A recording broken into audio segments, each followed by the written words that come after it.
भारत माता की। मंच पर उपस्थित देवेंद्र कुमार जोशी जी, मंच के सामने बैठे हुए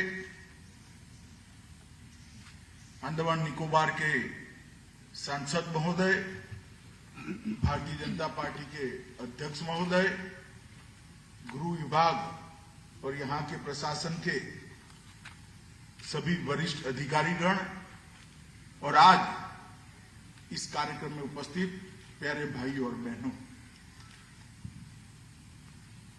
आज दूसरी बार मेरे जीवन में मुझे आजादी के तीर्थ स्थल पर आने का मौका मिला है। मैं जब जब यहां आता हूं एक नई ऊर्जा और प्रेरणा प्राप्त कर कर वापिस जाता हूं, क्योंकि ये वो जगह है जहां पर अनेक नामी अनामी स्वतंत्र सेनानियों ने अमानवीय टॉर्चर सहा है, अपना सर्वस्व बलिदान किया है और कठोर से कठोर हृदय के संकल्पवान व्यक्ति को तोड़ दे इस प्रकार की सभी यातनाओं को सहने के बावजूद भी जाते वक्त भी वंदे मातरम और भारत माता के जय घोष के साथ वो वापिस। देश भर के लोगों के लिए अंग्रेजों ने बनाई हुई सेल्युलर जेल सबसे बड़ा तीर्थ स्थान और इसीलिए सावरकर जी कहते थे इस तीर्थों के अंदर महातीर्थ है, जहां पर आजादी की ज्योति को प्रज्वलित करने के लिए अनेकानेक हुतात्माओं ने अपना बलिदान दिया। और मेरी ये आज की इस तीर्थ स्थान की मुलाकात इसलिए भी महत्वपूर्ण है कि वर्ष हमारे आजादी के अमृत महोत्सव का वर्ष, आजादी के संग्राम से प्रेरणा लेकर फिर से एक बार अपने आप को देश के लिए समर्पित करने का वर्ष और अमृत महोत्सव के मौके पर जब आजादी के 100 साल पूरे होंगे, सदी पूरी होगी, तब भारत कैसा महान होगा इसका संकल्प लेने का वर्ष। और इसीलिए देश के प्रधानमंत्री श्री नरेंद्र मोदी जी ने इस वर्ष को बहुत उत्साह के साथ आजादी के अमृत वर्ष के रूप में मनाने का निर्णय किया है और पूरे देश की जनता इस फैसले से न केवल खुश है, अपना सहभागिता देने के लिए उत्साहित भी है। और आज स्वतंत्रता आंदोलन की ये तपोस्थली पर, संकल्प स्थली पर जब मैं आया हूं, तब सबसे पहले अनेक 1000 से ज्यादा स्वतंत्र सेनानियों के बलिदान और उनके संकल्प को बहुत सम्मान के साथ नमन कर कर मेरी बात की मैं शुरुआत करना चाहता हूं।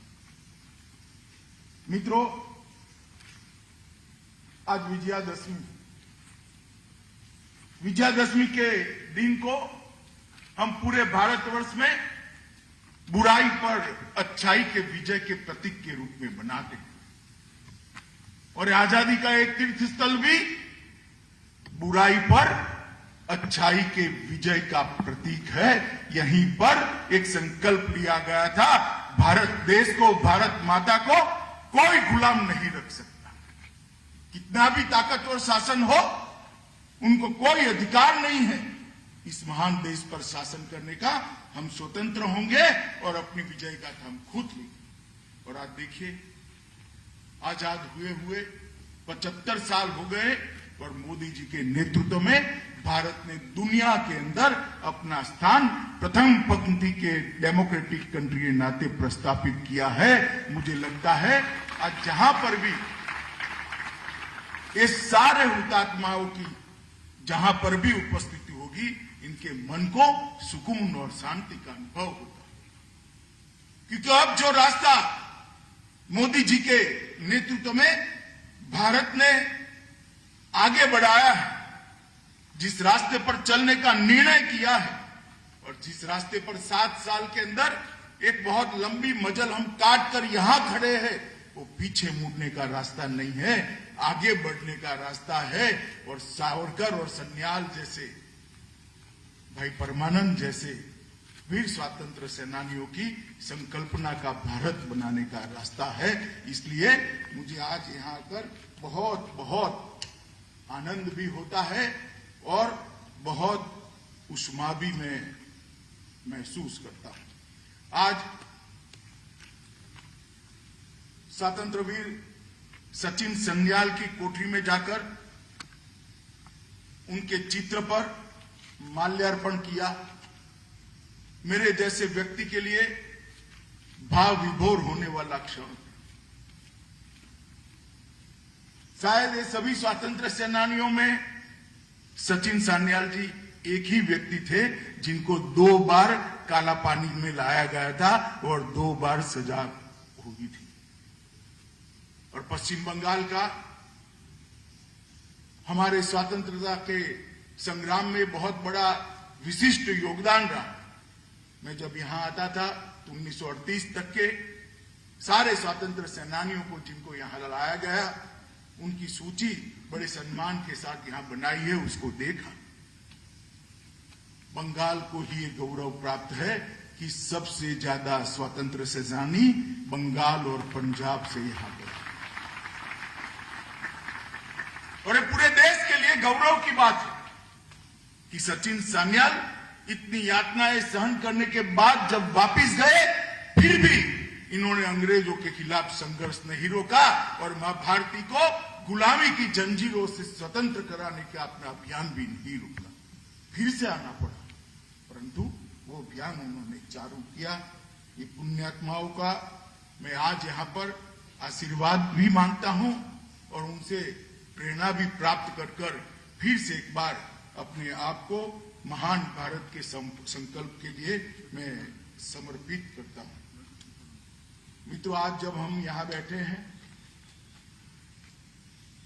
वीर सावरकर को याद करे बगैर कैसे जा सकते। सेल्युलर जेल को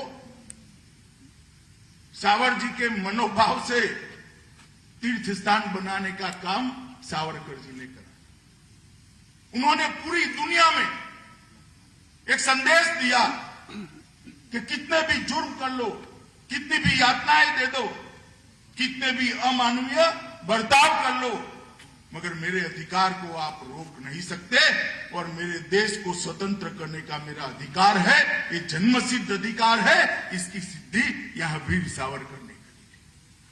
आज मैं उनको जहां रखा था वहां पर भी जाकर आया। इसके सामने ही फांसी घर, इसके सामने ही कोल्हू के अंदर बैल की जगह हमारे स्वतंत्र सेनानियों को जोड़कर तेल निकालने वाली स्थली भी उसके सामने। उसके सामने ही पूरी बेड़ियों की जंजीरों में रोककर बांधकर कोड़े से देने की सजा का स्थल भी। न जाने 10 साल के अंदर सावरकर जी ने कितने कितने अत्याचारों का यहां अनुभव किया होगा और 10 साल के अंदर सावरकर जी ने कितने फांसी पर चढ़ते हुए वीर स्वतंत्र सेनानियों का अंतर्नाद भी सुना और फिर भी दृढ़ता के साथ वीर सावरकर स्वतंत्रता संग्राम के जुड़े। मित्रों, वीर सावरकर को वीर की उपाधि कोई सरकार ने नहीं, कोई प्रशासन ने नहीं दी। 130 करोड़ की जनता ने मन से सावरकर जी के आगे वीर शब्द को जोड़ा है। वो उनके पराक्रम और उनकी देशभक्ति को एक्नोलेज करने के, अनुमोदन करने के लिए जोड़ा है। आज कुछ लोग सावरकर जी के जीवन पर सवाल उठा रहे, बड़ा दुख होता है, दर्द होता है, वेदना होती है कि जिस व्यक्ति को एक ही जीवन में 2 जन्म टिप की सजा हुई, उस व्यक्ति की देशभक्ति पर आप सवाल उठा रहे हैं। जिस व्यक्ति ने कई किलोमीटर दूर स्टीमर से छलांग लगाकर भारत के लिए लड़ने का फैसला किया, फ्रांस की धरती पर जाने का फैसला किया, उस व्यक्ति की वीरता पर आप प्रश्न चिन्ह उठा रहे हैं। जो कोल्हू का बैल बनकर 30 पाउंड तेल निकालने की सजा झेलता रहा, उस व्यक्ति की देशभक्ति पर आप सवाल उठा रहे हैं। अरे शर्म करो भाई, एक बार यहां आकर ये तीर्थ स्थान की मुलाकात ले लो तो मन में से सारी शंकाओं का निर्मूलन हो। मैं पहले आया था तब भी स्वतंत्र सेनानियों के स्मृति में यहां एक अमर ज्योत सुनी, जो 24 घंटा 365 दिन पूरे भारतवर्ष को प्रेरणा देती है। उस पर भी वीर सावरकर का नाम था, उसको उखाड़ दिया गया था। मगर उखाड़ने वालों का समय लंबा नहीं होता है। आज गौरव के साथ वहां पर फिर से वीर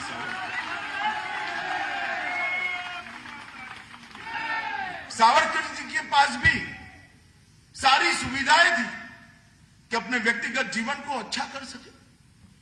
बहुत विद्वान व्यक्ति थे, अनेक भाषाएं जानते थे। अभी हमने उनकी उर्दू में लिखी हुई कविताएं सुनी। भाषा क्या करती है, भाव जो मन में होता है वो ही अभिव्यक्त होता है। मन में एक आदर्श देशभक्त का भाव था, इसकी अभिव्यक्ति अनेक भाषाओं में। ये बहुत बड़े भाषा शास्त्री थे, बहुत बड़े समाज सुधारक थे, बहुत बड़े स्वतंत्र सेनानी थे, एक ऊर्जावान वक्ता थे और एक बहुश्रुत, जिसको सुनने का मन हो ऐसे वक्ता थे। और उनकी लिखी हुई किताबों से मालूम पड़ता है कि मां सरस्वती की उनकी लेखनी पर इतनी कृपा थी कि उन्होंने जो लिखा, सन 57 का स्वतंत्र संग्राम, 1857 का स्वतंत्र संग्राम, उसको छपने से पहले ही अंग्रेजों ने बैन कर देना पड़ा था। शायद दुनिया में एक ही पुस्तक ऐसी है जिसको छपने से पहले प्रतिबंधित होना पड़ा, मगर प्रतिबंध रखने वाले चले गए। वो पुस्तक आज मेरे जैसे कई देश के लोगों के पास प्रेरणा स्थल के रूप में सावर जी के विचारों को हमें परिचय कराती है। इतना बड़ा विचारक, इतना बड़ा साहित्यकार, इतनी वीरता कि एक ही जीवन में 2 काला पानी की सजा हो और उसके लिए हम विवाद खड़ा करें। मगर विवाद सावरकर जी के लिए नहीं होता है, क्योंकि देश की जनता ने अपने मन से अति सम्मान के साथ, अति श्रद्धा के साथ उनके नाम के सामने वीर जोड़ा है, उसको कोई मिटा नहीं सकता। और उनके जीवन की देश के प्रति समर्पण और देशभक्ति की उत्कृष्ट भावना का उदाहरण है। जब उनका शरीर काम नहीं कर सकता था, हमने देखे ढेर सारे लोगों को, जीवन जीने का मोह बड़ा होता है। सावरकर जी के जीवन में एक ऐसा समय आया कि शरीर काम नहीं करता। उन्होंने संदेश दिया कि मेरा शरीर अब काम नहीं करता है, ये भारत माता के काम का नहीं है। मैं जन्म से हिंदू हूं, पुनः जन्म में मानता हूं। मैं मेरे शरीर का आत्म विसर्जन करना चाहता हूं और खान पान, पानी और अनाज छोड़कर अपने आप को विसर्जित कर फिर से एक बार भारत माता की सेवा में आने के लिए जिस आदमी ने मार्ग प्रशस्त किया, वो 10 साल अपने जीवन के युवानी के यहां पर रहा है। और इसीलिए ये तीर्थों में महातीर्थ, इसीलिए भारत के युवाओं के लिए प्रेरणा स्थल है, और इसीलिए यहां आकर ऊर्जा और प्रेरणा और शक्ति तीनों प्राप्त होता है। आज मुझे बहुत आनंद है कि आजादी के 75वें साल में हम यहां पर उपस्थित हैं और ये सभी हुतात्माओं को श्रद्धांजलि दे सकते हैं। मित्रों, मोदी जी ने आजादी के 75 साल आजादी का अमृत महोत्सव मनाने का इसलिए निर्णय लिया है कि विशेषकर युवा पीढ़ी को आजादी के संग्राम की जानकारी मिले, अनेकानेक जाने अनजाने जिनका नाम गुमनाम हो गया, ऐसे अनजान शहीदों को, अनजान स्वतंत्र सेनानियों के वीरता के और आजादी में उनके योगदान का परिचय हमारी युवा पीढ़ी को हो। एक और आजादी के अमृत महोत्सव के माध्यम से देश की युवा पीढ़ी में फिर से एक बार देश के लिए कुछ करने का जज्बा और देशभक्ति को जागरूक करना, और दूसरी ओर इस देश को कैसा बनाना, महान भारत कैसा होगा। मोदी जी हमेशा कहते हैं भारत प्रथम, वो कल्पना क्या है, इसके लिए संकल्प लेने का भी यही वर्ष है। यहां से मैं पूरे देश के युवाओं को कहना चाहता हूं कि हम आजादी के बाद ही जन्मे, हमें आजादी के लिए मरने का मौका तो नहीं मिला, देश के लिए मरने का मौका नहीं मिला, मगर क्या हम देश के लिए जी सकते हैं, देश के लिए जीने का निर्णय कर सकते हैं? और अगर ये निर्णय हम करना चाहते हैं तो आजादी के अमृत महोत्सव के वर्ष के अलावे कोई अच्छा मौका हो नहीं सकता, और इस सेल्युलर जेल के अलावे कोई अच्छा स्थान हो नहीं सकता। तो देश भर के युवाओं, देश के विकास के साथ, देश के भविष्य के साथ, देश को महान बनाने के संकल्प के साथ जोड़ने का स्वप्न इस देश के प्रधानमंत्री नरेंद्र मोदी जी का है, और इसीलिए आजादी का अमृत महोत्सव मनाने का एक निर्णय हुआ है। और मुझे बड़ा गौरव है कि इसी आजादी के अमृत महोत्सव के अंतर्गत ही मैं आज इस महान तीर्थ स्थल पर उपस्थित हूं, और यहाँ अमर हुतात्माओं को श्रद्धांजलि देकर मैं यहाँ आया हूं। मित्रों, ये जेल का इतिहास है। सन 57 की प्रथम क्रांति से लेकर 1938 तक अंग्रेजों के लिए जो सरदर्द बन जाते थे, वो सारे स्वतंत्रता सेनानियों को यहाँ लगे। लगभग 1000 के करीब लोगों ने यहाँ पर अपने जीवन के उत्तम वर्ष यातना एहसान करते करते निकाले। कई लोगों ने यहीं पर दम तोड़ दिया, कई लोग यहाँ पर पागल भी हो गए, इस प्रकार की यातनाओं को सहन करते करते, मगर वो कभी भी अंग्रेजों के सामने झुका नहीं। सन 57 की क्रांति के बाद यहां पर जो पहला जत्था लाया गया, उसमें से 90% लोग बहुत शास्त्रों के विद्वान थे, जमींदार थे, बड़े बड़े सेनानी थे, बड़े योद्धा थे।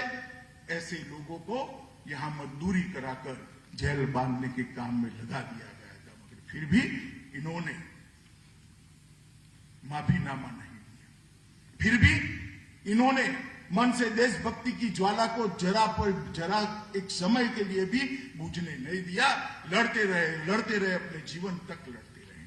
और सन 57 क्रांति से लेकर जब हमारा आजादी का आंदोलन समाप्त हुआ, तब तक न जाने कितने कई लोग यहाँ पर आए। महाराष्ट्र के फड़के जी, इनके आंदोलन जो रामोसी सशस्त्र आंदोलन हुआ, उसके योद्धा भी यहाँ आए। मणिपुर बर्मा का स्वतंत्र संग्राम, इसके योद्धा भी आए। पंजाब के गदर आंदोलन के योद्धा भी आए। बंगाल के अनुशीलन समिति के लोग भी आए। अलीपुर मामले के सारे स्वतंत्र सेनानियों को भी यहाँ लाया गया। ढेर सारे स्वतंत्रता के लिए किए गए प्रयास यहाँ पर आए। यहाँ सावरकर बंधु दोनों भाई कई सालों तक रहे। मोतीलाल वर्मा, बाबूराम हरि, पंडित परमानंद, लद्दाराम, सचिव सन्याल, उल्लासकर दत्त, बारिंद्र कुमार घोष, भाई परमानंद, पृथ्वी सिंह आजाद, पुलिनदास, त्रिलोक्यनाथ चक्रवर्ती, गुरुमुख सिंह, ढेर सारे लोगों की एक लंबी सूची है जिन्हें यहाँ मां भारती के लिए अमानवीय यातनाओं को सहन करने का काम किया। और ढेर सारे ऐसे स्वतंत्र आंदोलन की घटनाएं हैं जिनके वीरता के साथ लड़ने वाले लोग यहाँ आए, और यहाँ जो पशुओं जैसा व्यवहार होता था, वो पशुओं जैसा व्यवहार सहन किया। मेरे देश भर के युवाओं को यही कहना था कि हम तब तक कल्पना नहीं कर सकते कि हमारे स्वतंत्र सेनानियों ने कितनी यातनाएं सही है जब तक इस सेल्युलर जेल का, ये महान तीर्थ स्थल का यातना खाना नहीं देख। किस प्रकार से व्यक्ति के मनोबल को, शरीर को तोड़ने का प्रयास क्रूर अंग्रेजी शासकों के द्वारा यहां होता था, ये उसका उत्कृष्ट उदाहरण है। मेरा सभी से अपील है, एक बार जरूर यहां पर आइए और यहां आकर ये हुतात्माओं को श्रद्धांजलि देने का काम करिए। यहाँ वीर सावरकर ने अनेक रचनाएं की और जो रचनाएं आज भी देश भर के युवाओं को देशभक्ति की और राष्ट्र के सर्जन की प्रेरणा देती है। और कई लोगों ने यहाँ पर रचनाएं की। मेरा आजीवन कारावास वीर सावरकर ने लिखा, कमला कविता भी यहीं पर लिखी, बंदी जीवन सचिंद्रनाथ सान्याल ने लिखा, जेल के जीवन के 12 साल उल्लासकर दत्त ने लिखे, the tale of my exile Barindra Ghosh ने लिखा और ये सब ने इसके अंदर इसका वर्णन किया है। मित्रों, आज देश आजाद है। इसी हुतात्माओं के प्रयास के कारण आज हम आजादी की सांस ले रहे हैं, गौरव के साथ विश्व के सामने दुनिया का सबसे बड़ा लोकतंत्र बनकर हम गौरव के साथ खड़े हैं। इसकी नींव ये आजादी के लड़ने वाले स्वतंत्र सेनानी। और मोदी जी ने 2014 से देश में एक परिवर्तन की शुरुआत की, जिस पर हम गौरव ले सके, दुनिया में बसने वाला कोई भी भारतीय गौरव ले सके।